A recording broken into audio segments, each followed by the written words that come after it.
उपवास का मतलब सिर्फ भोजन छोड़ना ही नहीं है। उपवास में शामिल है अपनी यौन इच्छाओं को भूखा रखना। उपवास में पाप से परहेज शामिल है। क्या आप जानते हैं कि सही मायने में उपवास करने के तरीकों में से एक यह है कि उस पाप को भूखा करना शुरू करें जो हम पर आसानी से हावी हो जाता है। कभी कभी हम सोचते हैं कि उपवास बिना भोजन के रहने का नाम है। नहीं, उपवास में कभी कभी यह भी शामिल होता है उस पाप में पड़े बिना रहना जिसमें आप आसानी से पड़ जाते हैं। तो जब वे पाप सामने आते हैं, आप खुद को भूखा करते हैं और कहते हैं, नहीं, ये बहुत मुश्किल होने वाला है।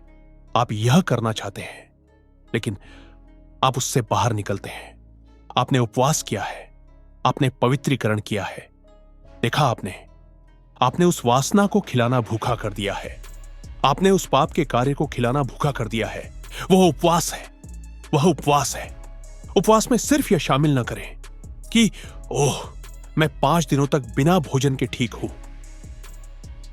फिर भी जब आप 5 दिनों तक बिना भोजन के उपवास करने के बाद बाहर आते हैं, जिस पल वह औरत इस तरह आती है,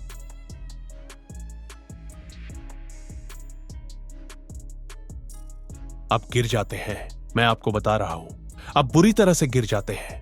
जानते हैं क्यों? क्योंकि आप नहीं जानते कि उपवास कैसे करना है अपनी यौन इच्छाओं में। आप यौन इच्छा के उस आयाम में उपवास करना नहीं जानते, इसलिए आप उस बकवास में इतनी आसानी से पड़ जाते हैं।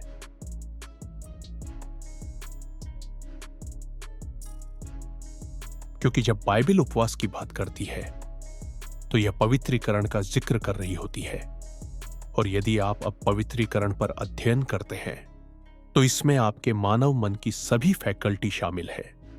वे चुनाव जो आप करते हैं, वे इच्छाएं जिनका आप जवाब देते हैं, और बेशक वे किताबें जो आप पढ़ते हैं, वह ज्ञान जिसके सामने आप खुद को उजागर करते हैं।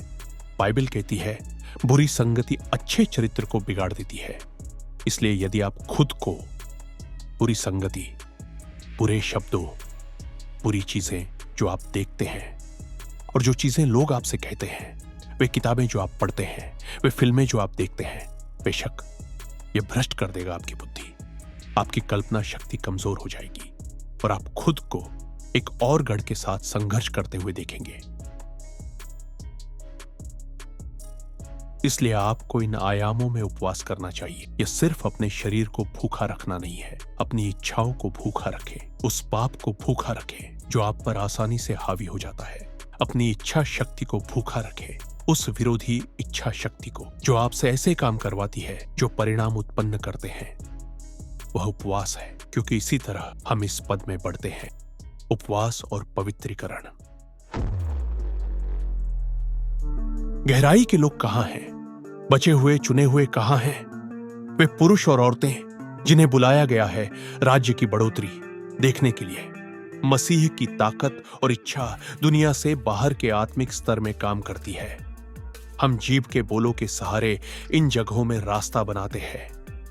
हम आत्मा की गहरी आवाजें के सहारे इन जगहों में पहुंचते हैं, क्योंकि यीशु ने कहा, स्वर्ग की शुरुआत और हुकूमत और बढ़ने का एक ही रास्ता प्रार्थना के सहारे है। जब तुम प्रार्थना करो तो बोलो, तेरा राज्य आए, तेरी इच्छा धरती पर पूरी हो जैसे स्वर्ग में होती है। इसीलिए यह प्रार्थना के युद्ध के सहारे है कि परमेश्वर का राज्य धरती पर आएगा। उठो और जागो।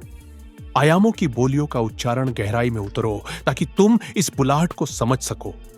जब हम दूसरे स्तरों में पुकारते हैं तो हम गहराई को आवाज लगा रहे होते हैं। तुम जानते हो क्यों अंधेरा जीत गया है? बीमारी, दर्द और जुल्म, बुराई, पाप, गलत काम, कामुकता। क्योंकि लोग प्रार्थना नहीं करते। आदमी 3 से 4 घंटे तक उपदेश सुन सकते हैं, लेकिन प्रार्थना का समय आता है तो वो 5 मिनट प्रार्थना करते हैं। यीशु ने कहा और ऐलान किया, मेरा घर उपदेश का घर नहीं है, मेरा घर प्रार्थना का घर है। परमेश्वर से बातचीत, आयामों की बोलियों का उच्चारण। क्योंकि प्रार्थना की जगह मानव दुनिया में परमेश्वर के आने का दरवाजा है। बिना आत्मिक प्रार्थनाओं के कोई लेन देन नहीं होता और परमेश्वर यहां नहीं आता है। हम लेने के लिए प्रार्थना नहीं करते, हम मजबूत होने के लिए, फिर से खड़े होने के लिए प्रार्थना करते हैं, हम लड़ते हैं, युद्ध करते हैं। हमारे अंदर के हिस्सों में अंधकार की रुकावटों और विरोधी ताकतों को तोड़ते हैं। हमारे इलाकों पर और हमारे अपने आत्मिक जीवन में गहरा गहरे को पुकारता है, जहां अनंत आवाज आत्मा के कमरे में गरजती है। यह शरीर की दुनिया नहीं है, नहीं, यह आत्मा की लड़ाई है। यहां लोहे को लोहे से तेज किया जाता है, योद्धा से योद्धा, आत्मा से आत्मा। हम स्टील की तलवार से नहीं, बल्कि आग की बोलियों और गहरी आवाजों से उठते हैं, जिन्हें शब्दों में कहा नहीं जा सकता। हम सिर्फ इंसानों से नहीं लड़ते, बल्कि हुकूमतों, ताकतों और ऊंचे स्थानों में अंधकार के शासकों से लड़ते हैं। इस लड़ाई में हमारी आवाजें हमारे हथियार हैं। हमारी प्रार्थनाएं आग के तीर पर्दे को तोड़ती हैं और दुश्मन के तंबू के दिल पर वार करती है। हम धीरे नहीं बोलते, हम सिंह की गरज की तरह बोलते हैं। हम उम्मीद नहीं रखते, हम लड़ते हैं। हर शब्द उपवास से तेज होता है, हर आवाज समर्पण से साफ होती है, हर प्रार्थना पवित्र आग में ढाली जाती है। जब हम बोलते हैं, स्वर्ग हिलता है। जब हम उठते हैं तो राज्य कांपते हैं। हम कमजोर नहीं हैं, हम चुप नहीं हैं। हम आत्मा के लड़ाई के चुने हुए योद्धा हैं और अंधकार हमारा नाम जानता है। प्रार्थना बुरी ताकतों की जगह, बुरी ताकतों का सामना करना शुरू कर देती है। प्रार्थना बुरी ताकतों की जगह, बुरी चालों, बुरी मौजूदगी का सामना करना शुरू कर देती है कि आपकी बिना प्रार्थना तुमने वफादारी नहीं निभाई। आपके जीवन के गलत तरीके आपकी कामुकता अंदर ले आई। जब आप सच्चाई में प्रार्थना करना शुरू करते हैं, तो जब तक आप इस वेदी की बातों के अनुसार प्रार्थना करना शुरू करते हैं, जब आप 1 घंटे के लिए युद्ध में उतरते हैं, उपवास और रात की जागरूकता करते हैं, तो पहली चीज जो आप महसूस करेंगे वह हमले होंगे। आयामों की बोलियों का उच्चारण क्यों हमले? क्योंकि आपने उन बुरी ताकतों के ठिकानों का सामना शुरू कर दिया है जो आपके आत्मिक क्षेत्र में घुस आए थे। मैं आपको एक योद्धा की तरह तैयार करना चाहता हूं, यह समझने के लिए कि आप जितना ज्यादा प्रार्थना करते हैं, प्रार्थनाओं में जितना ज्यादा बढ़ते हैं, हमले उतने ही जोरदार होंगे। और अगर आप ध्यान नहीं देते तो आप छोड़ देंगे। लेकिन सुनो, आपकी गहरी प्रार्थनाओं के बाद ये हमले विजय के निशान हैं। तो जब आप प्रार्थना करना शुरू करते हैं तो आप हिलाना शुरू करते हैं। आप वातावरण में आत्माओं को बेचैन करना शुरू कर देते हैं। वे बेचैन हो जाते हैं। इसीलिए इन अनदेखी बुरी आत्माओं की बेचैनी आपकी दिखाई देने वाली दुनिया में हमलों की तरह नजर आएगी कि प्रार्थनाओं के बाद, उपवास के बाद ऐसा लगता है जैसे कुछ आप पर दबाव डाल रहा है। प्रार्थना के बाद ऐसा लगता है जैसे कुछ आप पर जोर कर रहा है। प्रार्थना के बाद ऐसा लगता है जैसे एक तेज खिंचाव है जिसे आप समझा नहीं पा रहे। और आप कह रहे हैं, क्यों? मैंने अभी प्रार्थना की, मैंने अभी उपवास किया और यह क्यों हो रहा है? नहीं, ये जीत का निशान है। आपको यह समझना होगा कि जब लालच तेज होता है तो यह खत्म करने के लिए एक मौका है। जब आग्रह बढ़ते हैं, यह खत्म करने, इसे मिटाने का एक मौका है। इन आग्रहों की ताकत को खत्म करना चाहिए।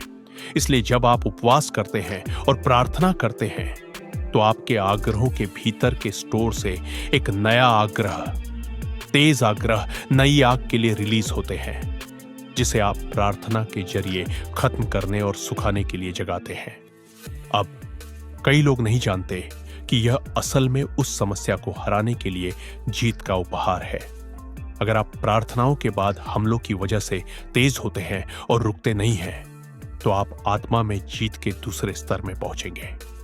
दुष्ट शक्तियां भागना शुरू कर देंगी, जो एक नकली चेतावनी की तरह दिखेगा अगर आपके पास आत्मिक युद्ध की समझ नहीं है।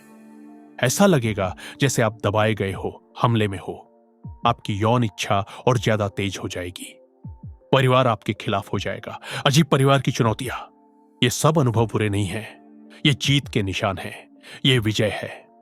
आग जिसे आपने आत्मा की जगह में जगाया है। दुष्ट शक्तियां आपके दिमाग पर वार करती हैं। वे आपकी रोशनी पर वार करती हैं, क्योंकि आग उन्हें जला रही है। तो जब वे वार करती हैं, तो ऐसा लगता है जैसे कोई आपके खिलाफ मुड़ गया है। ऐसा लगता है जैसे पैसे सूख रहे हो। ऐसा लगता है जैसे पति अब आपका नहीं है। ऐसा लगता है जैसे पत्नी दूर चली गई है। आप सब कुछ उल्टा होते हुए देखते हैं। क्यों? क्योंकि आप अपने आत्मिक क्षेत्र को साफ कर रहे हैं। अगर यह संदेश आपको आशीष दे रहा है तो इसे शेयर करें, क्योंकि परमेश्वर का वचन जीवन बदलता है।